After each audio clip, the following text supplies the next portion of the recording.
Hello guys, try natin i-open tong geek bar, Playba geek bar.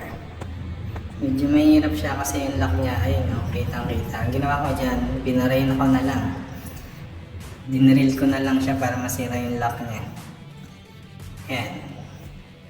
Tapos ayan, kutsilyo para pangangat.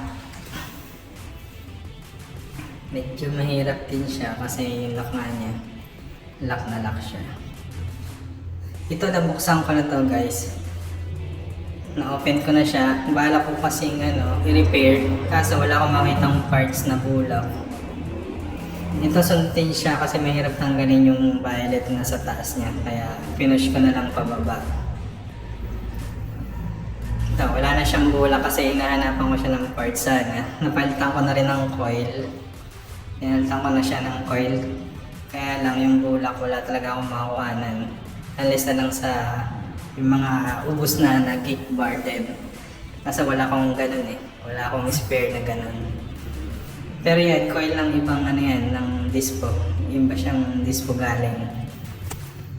Bahala ko lang sanang paltan. Ayun nga, kasi wala talaga akong makita na bulak. Pwedeng ilagay doon. Hindi nakita ko kaso ang luwag niya. Hindi siya hindi siya nagpapire pag nilagay ko kasi ang luwag ng bulak.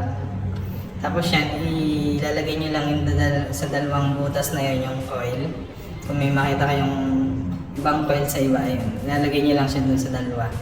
Tatama yun dun sa dalawang gold sa kabila. Dapat tumama siya kasi yung magiging connector nila. Okay na sana to kaso nga yun, kulang ako ng parts. Hanapin ko pa siya ng bulak. Nangyari kasi dito ay nag-overheat siya, siya, auto fire. Halos masunog na yun, ulbok nga yung niya yung sa top. Nag-auto fire kasi siya, kaya papalitan ko sana ng coil. Although pwede naman siyang palitan ng coil kasi madali lang naman. Hindi ka na maghihinang dyan. Ayan. So guys, ayun ang pagbukas niya.